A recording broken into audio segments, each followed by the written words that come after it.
자, 오늘 주기도문 배우기 오늘 8번째 시간인데 이제 오늘로 이제 마지막입니다. 주기도문을 우리가 사실 뭐 평생 예배드리면서 여러 차례 주기도문은 기도하기도 하고 뭐 이제 암송하면서 기도하는 거죠. 그리고 이 주기도문은 예수님이 우리에게 가르쳐 주신 기도의 모범, 또 어떤 면에서 우리가 평생토록 기도하는 모델 삼아야 되는 기도문이기도 하죠. 그리고 결정적으로 예수님이 이렇게 기도하라고 가르쳐 주셨기 때문에 우리는 이 기도의 내용과 형식, 그리고 그 본래의 의미, 이런 거를 우리가 좀 깊이 묵상할 필요가 있다. 그래서 저는 한 2달간 우리가 이제 했는데요. 예수님이 이제 이렇게 기도하라 하시고선 맨 처음에 하늘에 계신 우리 아버지, 기도의 대상이 이제 명확하죠. 그리고 여기서 말하는 하늘이라고 하는 것은 스카이가 아니라 하나님이 계신 곳. 그래서 하나님의 통치가 다스리고 있는 곳. 그래서 스카이가 아니라 헤븐에 해당이 되고요. 그리고 그곳은 물리적으로 멀리 떨어져 있다기보다 하나님이 계신, 하나님이 함께 하시는 곳이 바로 하늘이다, 이렇게 말씀드렸습니다. 근데 그럼에도 불구하고 이렇게 하늘이라고 하는 단어를 쓴 것은 결국 어디서나 보일 수 있고 사람들에겐 신비감을 불러일으키는 장소, 이제 그게 하늘인 거죠. 그리고 이름이 거룩히 여김을 받으시오며, 하나님의 이름 여러 가지로 우리가 불릴 수 있지만 그 예수 그리스도의 이름, 하나님의 이름은 그 자체가 가지고 있는 의미가 분명히 중요합니다. 그래서 우리가 누구의 이름으로 기도하죠? 예수 그리스도의 이름으로 기도합니다. 그래서 하나님께서 우리를 창조하시고 또 우리를 구원해 주신 모든 권세와 권한이 그의 이름을 대표격으로 해서 있다라고 생각하면 우리가 기도하는 근거도 예수님의 이름이고 또 우리가 찬양하는 것도 하나님 여호와의 이름을 찬양하기 때문에 그 이름이 거룩히 여김을 받는다. 우리의 기도를 통해서 하나님이 높임 받기를 원하는 거죠. 그리고 나라가 임하시오며, 하나님의 나라가 임하는 것이 우리의 기도의 제목이 되어야 됩니다. 하나님의 통치, 하나님의 주권, 하나님이 임재하시는 그것이 우리 기도의 목적이어야 되는 거예요. 그러니까 사실은 내 개인을 위해서는 이제 후반부에 나오죠. 일용할 양식을 주시고 우리 죄를 사해 주시고 시험에 들게 하지 마시고, 이게 사실은 우리 한 사람, 우리 각자들을 향하신 간구의 기도라면 우리가 기도의 전반부는 당연히 하나님을 높이는 거예요. 하나님의 이름 높이고 하나님의 뜻이 이루어지고 하나님 나라가 임하게 해달라고 하는 것. 그러니까 기도의 내용과 목적, 방향이 명확합니다. 우리는 하나님의 영광을 위하여 기도하는 거예요. 그러니까 기도가 내 필요를 채우는 거는 기도의 뒷부분인 거예요. 먼저 하나님의 이름을 높이는 것. 이게 예수님 우리에게 가르쳐 주신 기도의 순서이고 내용이라고 하는 겁니다. 그러니까 우리가 기도할 때도 간략하게 좀 축약한다면 하나님 아버지 감사합니다. 이게 먼저 들어가야 되겠죠. 우리의 죄를 사해 달라고 하는 회개의 기도, 그리고 간구하는 거죠. 우리의 소원을 들어달라고 하는 것은 뒷부분으로 들어가는 것이 지혜로운 일이고, 그리고 우리의 소원만 계속 아뢰는 건 거의 샤머니즘에 가까운 기도다, 이렇게 말할 수도 있습니다. 그리고 사실 소원이라는 것은 일확천금을 바라는 게 아니라 일용할 양식을 기도하는 거죠. 일용할 양식은 하나님이 인정하시는 나의 필요라고 볼 수 있습니다. 그러니까 사실 오늘날 자본주의의 문제라고 하는 건 잉여의 재산이 사실은 문제인 거죠. 잉여의 재산. 우리는 남들보다 더 많이 갖고 싶은 게 이게 이제 욕망과 욕심인데, 사실 일용할 양식이라고 하는 건 지금 내게 합당하게 필요한 것입니다. 근데 우리는 합당하게 필요한 건 이미 채워져 있고요. 이미 채워져 있으니까 남들보다 더 많은 것을 통해서 비교 우위의 행복을 누리고 싶은 욕망이 있는 거죠. 이걸 내려놓기가 상당히 쉽지가 않습니다. 그게 이제 오늘날 우리가 하나님을 통해 말씀의 진리를 통해서 내 안에 좀 꺾고 내려놔야 될 부분들이 참 많죠. 지금 우리 얼마나 여유롭게 살고 있습니까? 옛날에 비해서 또 혹은 다른 가난한 나라에 비해서는 얼마나 여유롭게 삶에도 불구하고 다 불행하다고 생각하는 거죠. 저는 이게 되게 아이러니한 거예요. 그러니 우리가 예수님의 기도를 잘 묵상하고 우리의 기도의 내용과 방향이 하나님 마음에 합하게 되면 사실은 내 자신도 더 깊이 바라볼 수 있다고 생각이 듭니다. 자, 이제 오늘 살펴볼 것은요, 13절 뒷부분인데, 이게 내용만 놓고 보면 나라와 권세와 영광이 아버지께 영원히 있사옵나이다 아멘, 이 부분이에요. 그런데 성경에 보면 이 부분이 괄호가 이렇게 쳐 있어요. 괄호. 그렇죠? 그냥 문장으로 되어 있는 게 아니라 앞뒤로 괄호가 되어 있습니다. 그리고 또 하나 이제 개역 개정에는 그게 빠졌는데요. 여기에 뭐가 들어가느냐 하면 대개라는 말이 상당히 오랫동안 들어가 있었습니다. 지금 우리가 주기도문송 노래를 하면 여전히 있죠. 대개 주의 나라 이렇게 하니까 이게 이제 사실 대개라고 하는 이 말 자체에 대해선 우리가 별로 생각도 없이 이게 무슨 뜻일까라고 하는 것을 별 생각하지 않고 그냥 성경에 있으니까 그냥 수용하고 이게 넘어가고 혹은 뭐 대충 뭐 이런 정도의 의미로 이렇게 가볍게 생각하시는 경향들이 있는 것 같은데요. 원래 이 대개라고 하는 건 한자입니다. 한자. 순우리말이 아니에요. 그래서 클 대와 덮을 개자를 씁니다. 덮다, 뚜껑을 덮다 이런 뜻이에요.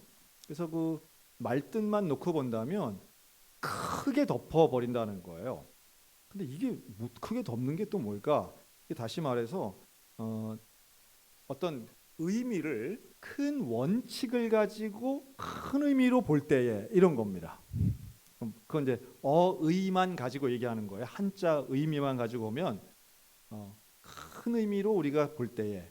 근데 이게 대개 어떻게 쓰이느냐 하면 지금 제가 대개라는 말을 썼는데 그러니까 이게 다른 말로 바꾼다면 요컨대 혹은 왜 그런가 하면 정도로 쓸 수 있는 거예요.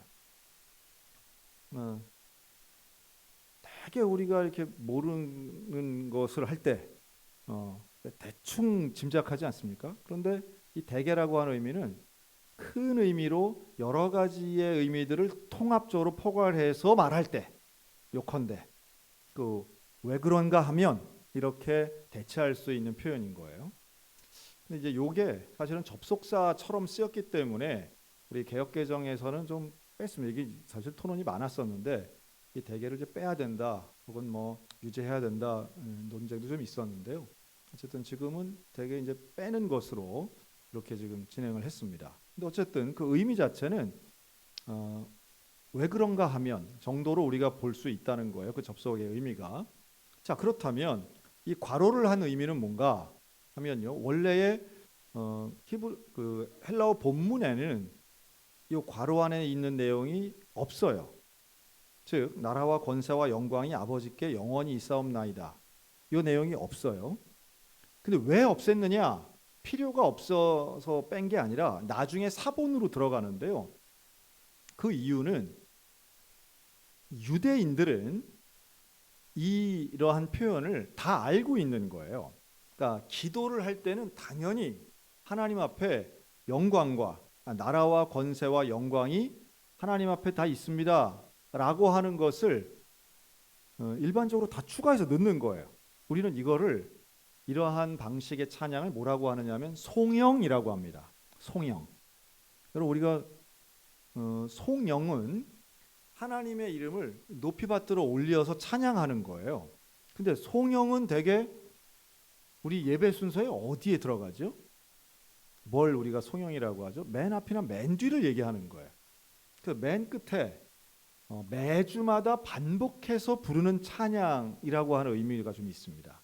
그건 하나님을 올려드리는 거예요. 하나님을 높이는 건데 이것이 되게 성가대가 우리가 축도가 끝난 다음 하는 찬송 이게 그 송영인 거예요. 그러니 그 의미는요. 우리가 기도를 할 때도 이렇게 송영의 찬송처럼 사실은 모든 기도를 다양하게 할 수 있는 것 같지만 뒷부분의 문장이 거의 똑같이 들어가는 게 유대인들의 기도였어요. 근데 이걸 누가 모를까요? 이방인이었다가 예수를 믿은 초대교회 교인들은 이걸 모르는 거예요. 송영의 기도를 모르죠. 그래서 원본에는 굳이 이걸 넣을 필요가 없이 예수님이 기도를 가르쳐 주실 때에 뒤에 들어가는 나라와 권세와 영광이 다 아버지께 있습니다라는 건 유대인들은 다 아는데 이방인 출신들의 기도 그리스도인들은 모르기 때문에 나중에 사본에서는 마태복음에 추가로 들어간 것으로 보여집니다.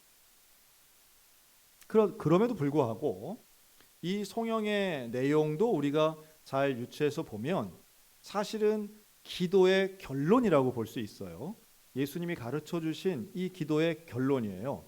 즉 예수님 이렇게 기도하라. 하늘에 계신 우리 아버지 이름이 거룩히 여김을 받으시고 나라가 임하시고 뜻이 이루어지고 일용할 양식 주시고 우리 죄를 사해 주시고 시험에 들게 하시고 들게 하지 마시고 악에서 구하옵소서. 왜냐하면 대개죠.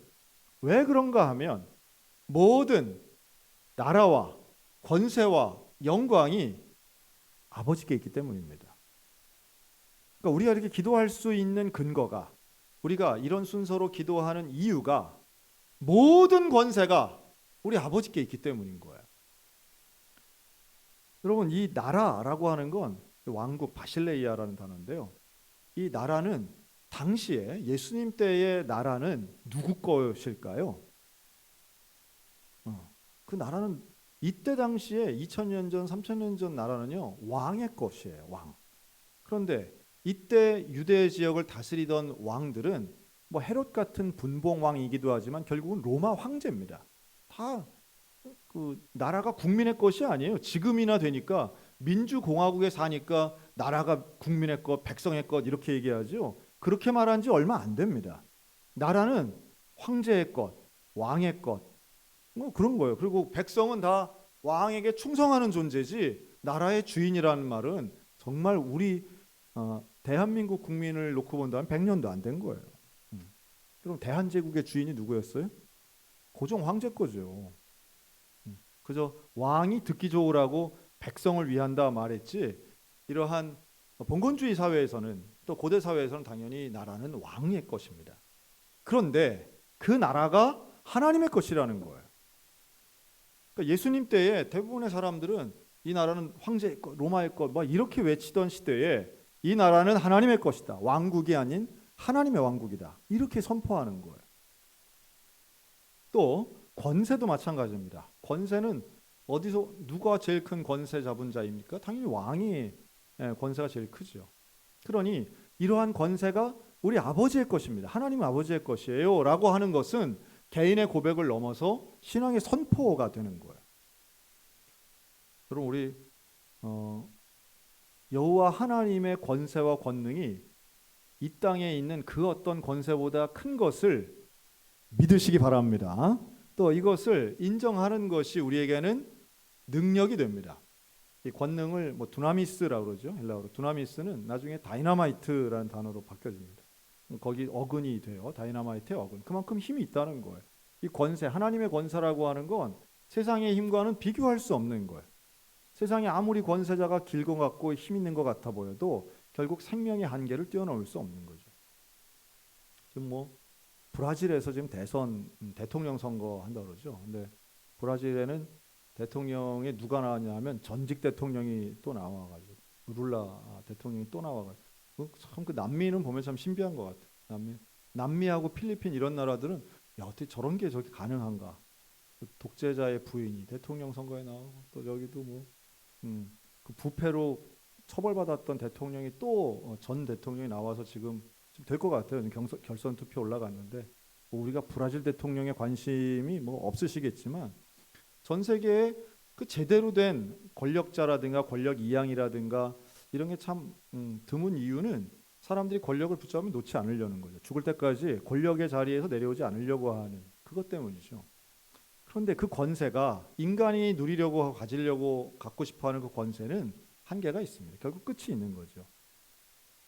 그러나 하나님의 권세는 끝이 없는 거죠. 하나님의 권세가 온전한데 우리는 지금 잠깐 반짝반짝해 보이는 인간의 권세에 두려움을 갖고 거기에 어떻게 기대서 기생하려고 살려고 하는 마음 내려놓고 우리 하나님의 권세를 선포하면서 그 하나님의 권세를 신뢰하며 살아야 되지 않겠는가라는 거예요. 그리고 제가 그 월요일부터 오늘까지 그 강원도 정선을 다녀왔거든요. 우리 교단에서 하는 그 내년도 목회자 목회계획 세미나로 우리 교단 좀 총회에서 주관해서 이제 목사님들이랑 같이 토론도 하고 강의도 하고 했어요. 근데 정선은 뭘로 유명한가 하면 정선은 맑은 공기, 높은 산과 함께 강원랜드라는 게 있습니다. 정선에 가서 이제 얘기를 들은 거예요.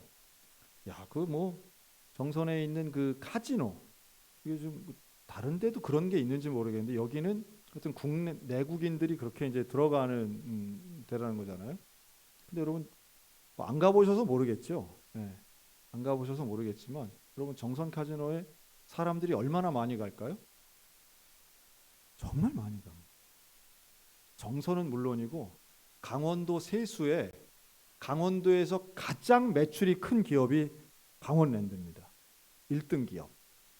그 어떤 것과도 비교가 안 되는 1등 기업이에요. 무슨 뭐 여기 뭐죠? 홍천에 있는 대명 콘도. 예, 이거 비교가 안 됩니다. 강원랜드 1등 기업.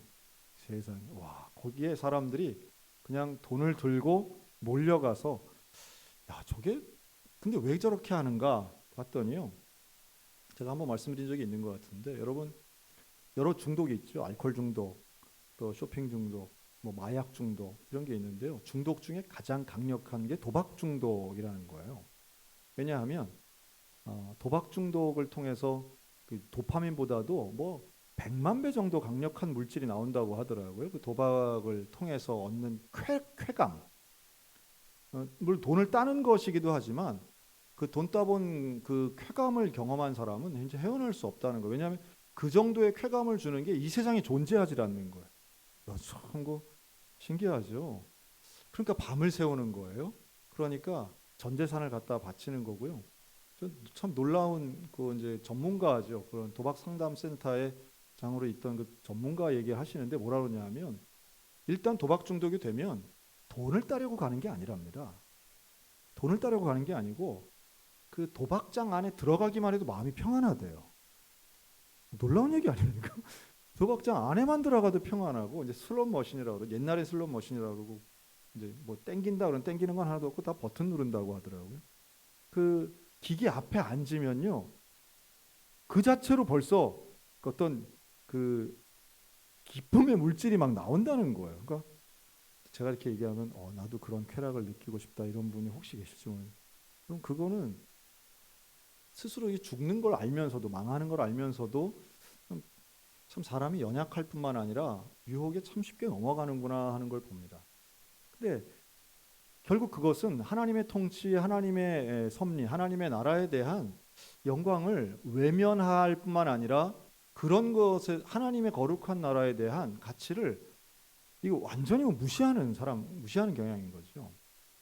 영혼이 파괴되고 가정이 무너지고 스스로의 삶이 무너지는데도 그 중독에 빠지면 참 헤어날 수 없는 안타까움이 있는 거죠. 여러분 혹시라도 가정 가운데 우리 식구들 중에 그런 중독이 있는 분들이 있다면 정말 대적하시고 기도하실 뿐만 아니라 아예 그 자체가 그런 뭐 쾌감이라도 맛보지 않도록 하는 게 참된 지혜인데 참 안타깝다는 생각이 듭니다. 그래서 목회객 세미나는 참 잘 맞췄는데요. 오히려 그 정선이 갖고 있는 지역적 특성 때문에 그런 얘기들을 이렇게 하면서 처음 뭐 관심도 없던 분야지만 들으면서 근데 그런 아픔이나 그런 어려움들이 우리 교인들 중에도 있을 수 있겠구나. 왜냐하면 그렇게 수십만 명, 전체 인원은요 수백만 명이 지금 가고 있는 거예요. 강원랜드.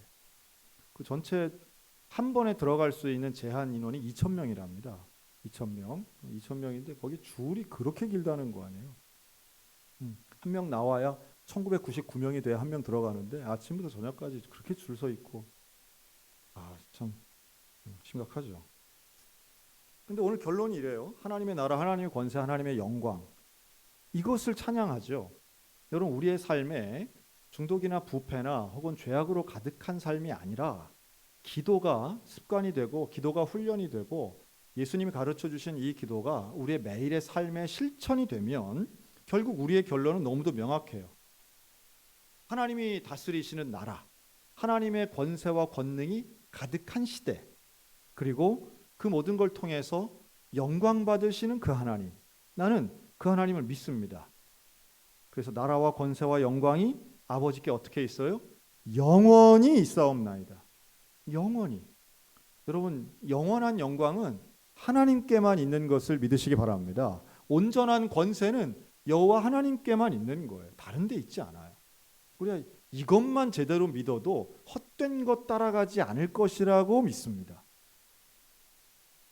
그리고 마지막 모든 기도의 마지막에는 뭐예요? 아멘이죠. 아멘. 아멘은 히브리어입니다. 아멘이 여러 가지 의미로 볼 수 있는데요. 뭐 크게 보면 비슷하지만 아멘은 한번 따라할까요? 진실로 그렇습니다. 이게 이제 아멘의 뜻이죠. 또 있죠. 그렇게 되길 원합니다. 또 있죠. 이 모든 것을 믿습니다. 그러니까 이제 기도문을 가지고 예수님이 가르쳐 주신 기도문 전체를 놓고 진실로 그렇습니다. 나 이거 그리고 이렇게 되기를 원합니다. 그리고 하나님이 이렇게 이루실 것을 믿습니다. 이런 의미가 아멘에 있는 거예요. 그래서 사실 그렇기 때문에 우리가 설교 중이나 또 혹은 타인의 기도 중에 우리가 아멘이라고 할 때는 그게 이제 뭐 힘내라 이런 건 아니죠. 잘한다 뭐 이런 것도 아닙니다. 그러나 아멘은 명확하게 동의와 믿음의 의미가 있어요. 나도 그렇게 되기를 원합니다. 그 기도문, 그 대표 기도가 참 중요해요. 대표 기도를 할 때는 개인의 이야기를 하면 안 되는 이유가 회중이 아멘을 통해서 나도 그렇게 되기를 원하고 모두가 그렇게 되기를 원한다라고 할 만한 내용을 가지고 기도해야 됩니다. 그렇지 않겠어요? 그러니까 뭐 예를 들어 대표 기도를 하는데 뭐 우리 아들 아무개 꼭 뭐 어떻게 되고 뭐 어떻게 이런 것은 좀 대표 기도로는 이제 어울리지 않는 거죠. 지혜롭지 않습니다. 그런데 우리가 기도를 하면서 타인의 기도든 또 설교도 마찬가지야. 선포되는 말씀 가운데 아멘이라고 하는 것은 나 그 말씀을 믿습니다. 그렇게 될 줄로 믿습니다. 또 진실로 그렇게 되기를 원합니다. 그러니까 대개는 이제 우리가 훈련이 많이 되어 있다 보니까 믿으시기 바랍니다. 그럼 이제 우리가 아멘 하잖아요. 우리 축복합니다. 이러면 또 아멘 하고 또 이게 훈련이 잘 돼 있는 교회는 오늘 날씨가 좋습니다 해도 막 아멘 하잖아요. 비 오는데 우산 꼭 갖고 오세요. 그래도 막 아멘 하고 하는데 사실은 아멘에 대한 그 단어의 의미를 우리가 잘 생각해 보면 많이 하는 것, 뭐 횟수가 많다기보다 그렇게 내 마음에 믿음과 동의가 많이 되는 예배가 당연히 은혜로운 예배가 되겠죠. 그리고 하나님 앞에 그렇게 되기를 원하는 간절한 마음이 여럿일 때 아멘을 진실된 아멘을 많이 고백하는 회중이 있을 때 당연히 그 예배는 하나님이 기뻐 받으실 만한 예배가 될 겁니다. 맞습니까? 네. 믿습니까? 보다 믿습니까? 너무 우리가 반사적으로 나오는 거예요. 훈련이 돼가지고 뭐 앞에 내용을 알지도 못하면서 막 아멘 하잖아요. 근데 그거보다는 잘 듣고 그러니까 설교든 기도든 그 내용을 잘 듣고 나 정말로 그렇게 되기를 원합니다. 나 진실로 그렇게 되기를 원합니다라고 하는 하나님 앞에 드리는 거죠. 다른 사람들이라고 하는 건 아니에요. 그러나 하나님이 들으시도록 하는 아멘이 우리의 신앙 가운데 분명히 하나님은 영광 받으시고 우리의 신앙 가운데 유익이 될 줄로 믿습니다. 그리고 그 아멘을 통해서 우리의 예배가 더 하나님 앞에 근데 또 생각해 보면 아멘을 힘차게 모두가 아멘하면 또 예배 분위기가 더 역동적인 건 또 사실인 것 같아요. 그래서 이런 아멘을 통해서 기도의 마무리가 온전해지고 또 하나님 앞에 우리의 간절함의 기도를 드리는 이 주기도문의 성도들이 되셨으면 좋겠고요. 이 순서와 내용을 잘 묵상해서 우리가 하나님 앞에 날마다 영광을 돌리는 기도의 성도들이 되셨으면 좋겠습니다. 그리고 기도를 하되 매일 하시고요. 또 하루에 할 수 있으면 많이 하면 좋겠죠. 그리고 시간도 당연히 긴 게 좋습니다. 뭐 짧은 기도가 더 위대하다고 보진 않아요. 그리고 하루의 시작과 마무리를 이렇게 기도를 하는 것, 어떻게 기도해야 될지 모르겠다라고 하는 분을 위해서 지난 8주를 한 겁니다. 어떻게 기도해요? 이렇게 기도하라. 이렇게 기도하라. 예수님 가르쳐 주신 거예요. 주기도문을 외운다는 건 위대한 일입니다. 우리는 기도의 모범 답안을 이미 알고 있고 외우고 있는 거예요. 그렇다면 이렇게 기도해야 되겠죠. 그리고 이렇게 기도할 때에 다만 예수님이 가르쳐 주셨기 때문에 여기에는 예수님의 이름이 빠져 있지만 우리는 일반적으로 기도할 때 예수님의 이름으로 기도하는 것입니다. 왜요? 예수님이 가르쳐 주셨기 때문이죠. 우리의 기도를 통해서 날마다 응답되고 이러한 좋은 기도, 균형 잡힌 기도, 그리고 하나님을 영화롭게 하는 이런 주기도문을 우리 매 순간마다 끊임없이 하나님 나라 갈 때까지 기도하여 올바른 기도의 사람들, 응답받는 성도들, 또 하나님을 영화롭게 하는 우리 모두가 다 되시기를 주님의 이름으로 축복합니다. 아멘. 기도하겠습니다.